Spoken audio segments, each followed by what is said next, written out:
आप लोग समझने की कोशिश ही नहीं करते।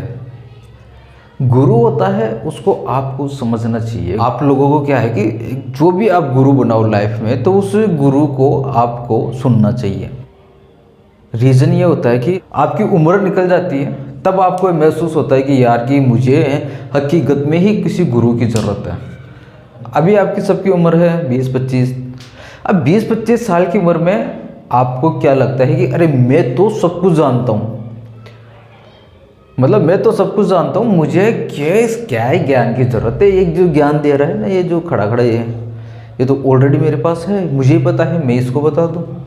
आप किसी की बात मानते नहीं। और जैसे जैसे वक्त निकलता जाएगा, बूढ़ापा आता जाएगा, 30 साल 35 साल, शादी वादी हो गई, बाल बच्चे हो गए, फिर जाके समझ में आ रहे यार अब मुझे थोड़ी शांति चाहिए, सुकून चाहिए। और उस सुकून की तलाश में फिर आप निकलोगे। फिर आपको महसूस होगा कि हाँ यार एक गुरु तो होना चाहिए था यार, जो मुझे कोई अच्छा दिशा निर्देश दे सकता। लेकिन आप तो नवाब हो, क्यों मानोगे? गुरु की बात हमेशा आपको माननी चाहिए। चलो आजकल तो रियलिटी में गुरु बहुत रेयर केस में मिलते हैं, जो आपको आपकी लाइफ को बढ़ाने में आपकी सहायता करें। अभी तो वही आसाराम, बस ऐसे करते रहो और गुरु बनते रहो। समझ रहे हो? वैसे वाले गुरु की ज़रूरत नहीं है, गुरु ढूंढो। अब तो ये सिस्टम आ गई, किसी की गुरु की बात भी नहीं मानने में भी ऐसा लगता है कि यार ये सही बोल रहा है कि झूठ बोल रहा है। क्योंकि वो सबका ऐसे ही चल रहा है। तो सबसे फैक्ट चीज़ यही है, जिस भी इंसान को आइडल मानो, जिससे भी कुछ सीख रहे हो, तो उस बात को आप खुद थोड़ा बहुत सोच लिया करो कि यार कि बात तो सही है कि गलत है, कि मैं इसको मेरे लाइफ में अप्लाई करूँ तो सही रहेगा कि नहीं रहेगा। फिर उस बात को अपनाओ। लेकिन आप गुरु की बात मानते कहाँ हो? इसी पर कबीरदास ने कहा है कि लोग भरोसे कौन के बेटे रहे उर्गार, ये रही लूटत जम फिरे मेंढा लूटे कसाई। मतलब कबीरदास जी कह रहे हैं कि जैसे मेंढक को कसाई मारता है, उसी प्रकार यम जीव को मारने की घात में लगा रहता है। लेकिन कबीरदास जी कह रहे कि और समझ में ये नहीं आता कि लोग किसके भरोसे काफिल बैठे हैं। काफिल होता है बेखबर। लोग किसके भरोसे बेखबर बैठे हैं? वे क्यों नहीं गुरु से शिक्षा लेते और बचने का उपाय ढूंढते? समझ रहे हो? तो गुरु की बात को अमल किया करो। हाँ, इसी पर एक छोटी सी स्टोरी सुनाता हूँ आपको। एक बार एक गुरु और शिष्य काफ़ी प्राचीन समय में अपने गांव से वो कहीं जा रहे थे। गुरु और शिष्य दोनों ही थे, जंगल के रास्ते से जा रहे थे। अब जाते जाते उनको इतना वक्त लगा कि रात हो गई। अब रात हो गई तो ऐसे तो है नहीं कि मोबाइल निकाला, ओला या उबर बुक की और ठेठ गाड़ी आ गई, बाइक आ गई, चलो भाई निकल लेते हैं। अब पुराना टाइम था, वहाँ पर कहाँ पर ये सिस्टम था नहीं, ना कोई मोबाइल था कि हाँ कि घर पे फ़ोन कर दे या आश्रम में फ़ोन कर दे कि मैं यहाँ पर हूँ आ जाओ। तो शिष्य को गुरु ने बोला कि यार इस पेड़ पर चढ़ के देख, कहीं आसपास में कुछ लाइट वगैरह दिख रही है तो, नहीं तो अपनी जंगल के रास्ते में और जानवर कहीं ना कहीं अपन को आज रात का खाना बना लेंगे। शिष्य को डर लगा है कि यार गुरु बात तो सही कह रहा है, साला कहीं यही नहीं अपन तो भोजन बन जाए, कहीं जंगली जानवर होगा। तो शिष्य पेड़ पर चढ़ता है और देखता है कि पास में कहीं कोई लाइट तो नहीं दिख रही, कोई गांव तो नहीं दिख रहा।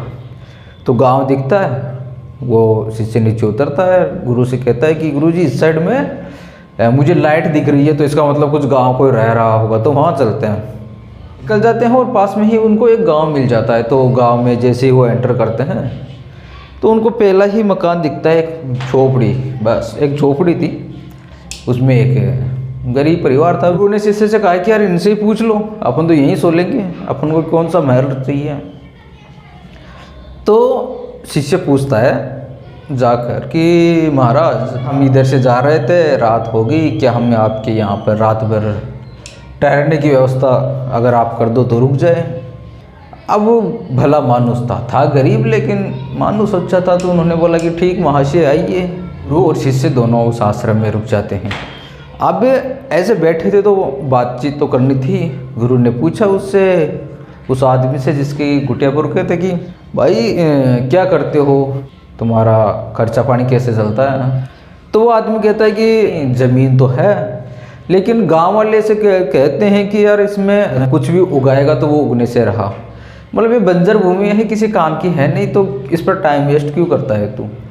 तो उसने कभी वो की नहीं। तो गुरु ने पूछा कि फिर आपका खर्चा कैसे चल रहा है, जीवन यापन। तो वो आदमी कहता है कि महाराज मेरे पास तो एक भैंस है, बस उसी से काम चल रहा है मेरा। तो वो आदमी सो गया, गुरु भी सो गए। अब गुरु क्या हुआ, मॉर्निंग में जल्दी उठता है और शिष्य के साथ उसकी भैंस को लेकर रफू चक्कर। आदमी उठा, देखा भैंस है ही नहीं। बीच में रास्ते में शिष्य पूछता है गुरु से कि गुरुदेव कहीं गलत तो नहीं कराए आप, जिसका जीवन पार्जन चल रहा था वो उसी से तो साला जी रहा था और आप उसकी भैंस ही ले आई, आप क्या करोगे इस भैंस का।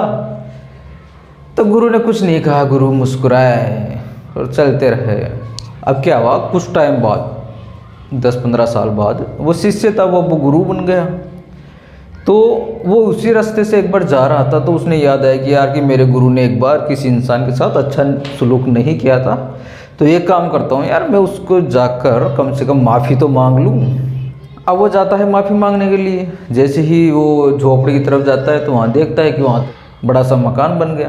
वो मकान के पास जाके खड़ा होता है तो वो अंदर से वही आदमी आता है और वो कहता है कि आइए महाशय आइए, कोई चाय पानी नाश्ता करवा दूँ। चलो, वो कहता है कि चलो। उसी से पूछता है जो गुरु बन गए कि यार यहाँ पर तो झोपड़ी हुआ करती थी, ये महल कहाँ से आ गया। तो वो जो आदमी था वो कहता है कि यार एक बार मेरे पास आज से 10-15 साल पहले 2 संत आए थे, तो उसके बाद से ही मेरे भैंस मिल नहीं रही। अब शिष्य पहचान गया कि यार, शिष्य ने कहा कि मालिक वो मैं ही था और मेरे गुरु थे, भैंस हमने लेके गई थी, इसलिए मैं आपके पास माफ़ी मांगने आया हूँ। वो आदमी और उस शिष्य के जो गुरु बन चुका था उसके पैरों में गिर गया। वो शिष्य वो चक्राते कि यार अपन तो इसकी भैंस लेकर चले गए, मैं तो सोच रहा था कि साला भूखा मर गया होगा, ये क्या चल रहा है। गुरु के समझ कुछ आया नहीं। उसने खड़ा किया कि यार भाई खड़ा तो हो क्या गया वो तो बता। उसने कहा कि माँ से कि आप भैंस लेकर चले गए, मेरे पास खाने के लिए कुछ था नहीं, 100-200 बीघा मेरे पास ज़मीन थी, तो मैं वहाँ पे जाने में यार अगर कुछ हो ही जाए तो अच्छा है, तो मैं वहाँ पर गया, खेती की, खेती हो गई और आज देखो सब ठाट बाट है। मोरल ऑफ द स्टोरी यही है कि वो शिष्य गुरु की बात को समझ ही नहीं पाया कि यार कि गुरु भैंस लेके जा रहे, तो शिष्य तो ये सोचा कि यार गुरु गलत कर रहे हैं, लेकिन वो सोच नहीं पाया ना। तो ऐसे सोचना बहुत ज़रूरी है कि जो भी गुरु आपको बताता है वो प्रेजेंट टाइम में आपको उसका वैल्यू पता नहीं चलती, उसकी वैल्यू आपको पता चलेगी जब आपकी ये उम्र निकल जाएगी। लाइफ में कुछ हासिल करने की, मंजिल पाने की जो उम्र है वो उम्र निकलने के बाद आपको ये एहसास होगा कि हाँ खास उस दिन उस गुरु की बात अगर मैं मान लेता, उस इंसान की बात में मान लेता, तो शायद मैं आज ज़िंदगी में कुछ बेहतर कर रहा होता, कुछ अच्छी पोस्ट पे, अच्छी मंजिल पर। जो भी ये मेरी अभी ये जो प्रेजेंट सिचुएशन है, ऐसी मेरी कभी सिचुएशन नहीं होती, मैं भी एक अच्छी खासी और एक लग्जरी लाइफ जी रहा होता। लेकिन एक वजह से कि मैंने मेरी जब उम्र थी ये समझने की कि यार मुझे क्या करना चाहिए, क्या नहीं करना चाहिए, किसकी बात माननी चाहिए, किसकी बात नहीं माननी चाहिए, उस टाइम पर मैं मौज कर रहा था, ये ऐसी कर रहा था, दुनिया को समझ ही नहीं रहा था कि ये दुनिया क्या है। मुझे तो उस टाइम पर ऐसा लग रहा था कि वासुदेव कुटुंबकम, सभी जो यार दोस्त सब अपने अपने हैं, मुझे तो ऐसा लग रहा था। उसी बीच पूरी उम्र गुजार दी। और दूसरी इस कहानी से सबसे बड़ी सीख ये मिलती है कि लोग बाग चाहे कुछ भी कहे, कोई कहता है कि यहाँ पर कुछ नहीं हो सकता, कोई कहता है कि यार तू तेरे लाइफ में कुछ नहीं कर सकता, कोई आपको ये कहता है कि यार तू तो मंद बुद्धि है, 10वीं में 10 बार फेल हो गया, अगर कोई आपको ये कहता है कि यार तेरे में खोपड़ा है कहाँ पे, तेरे में दिमाग ही नहीं है, कोई आपको कहता है कि यार ग्रेजुएशन में तूने कुछ खास सब्जेक्ट से की नहीं है, कोई कहता है कि यार आपने किया क्या है लाइफ में, माँ बाप के पैसे बर्बाद किए हैं, तो वहाँ कोचिंग करने चला गया, वहाँ पढ़ने चला गया, उस जॉब के इंटरव्यू में चले गया, वो जॉब की जो स्टार्टअप लगाई उस स्टार्टअप में तुमने कुछ नहीं कर पाए। तो उन सब के लिए आपको एक ही बात हमेशा याद रखनी चाहिए कि तुम सब लोग भाड़ में जाओ, मुझे मतलब नहीं है। मुझे सिर्फ इस बात से मतलब है कि मैं खुद को खुद समझ पा रहा हूँ कि नहीं समझ पा रहा हूँ, मैं क्या हूँ क्या नहीं हूँ। अगर आप खुद समझ गए तो आपकी लाइफ बिल्कुल सेट हो जाएगी। और दूसरी चीज़, आपको जो काम करना है वो काम कीजिए। जो भी करना है, दुनिया कहे कि तू नहीं कर सकता कि चल ठीक है मैं नहीं कर सकता, लेकिन ट्राई करने में क्या अर्ज है। अगर आप ट्राई कर लेते तो बिगड़ेगा क्या, बस कुछ टाइम लग जाएगा, लेकिन कुछ ना कुछ आप करके निकलोगे। अरे कम से कम यार एफर्ट लगाओगे। जहाँ पर आपको कुछ नहीं मिला तो ऐसे मत सोचो कि कुछ नहीं मिला, वहाँ पर ये चीज़ आपको सीखने के लिए मिलेगी, यहाँ पर काम करने से मुझे कुछ नहीं मिलेगा।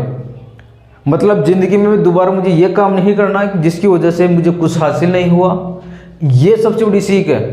मतलब आपके पास 10 रास्ते से आपने 9 रास्तों में जा के ये ट्राई कर लिया कि यार इस रास्ते से दोबारा नहीं चलना, इससे दोबारा नहीं चलना, क्योंकि वापस 9 रास्तों में नहीं जा रहे आप। आपको पता चल गया कि यार इस रास्ते से जाऊंगा तो फेल, इससे जाऊंगा तो फेल, इससे जाऊंगा तो फेल, लास्ट में एक बचा 10वें में गए सक्सेसफुल। लोग क्या कहते हैं उससे क्या फ़र्क पड़ता है। लोगों की बिल्कुल सुनना बंद कर दो। लोग तो बस खुद की, अरे उनकी खुद की ज़िंदगी नहीं समझ रही यार, वो आपकी क्या ज़िंदगी बना देंगे। तो लोगों की बात सुनना बंद करो, खुद की बात सुनो। सिर्फ खुद ही आप खुद को जिता सकते हो, दुनिया आपको कभी नहीं जिताएगी। चाहे रामायण में देख लो, चाहे महाभारत में देख लो, कलयुग में देख लो, चाहे सतयुग में देख लो, दुनिया आपको कभी नहीं जिताएगी। दुनिया आपको हराने की सोचेगी। अगर आप खुद को खुद के बदौलत कुछ कर दिखाने की हौसला रखते हो तो आप ज़िंदगी में कुछ कर सकते हो।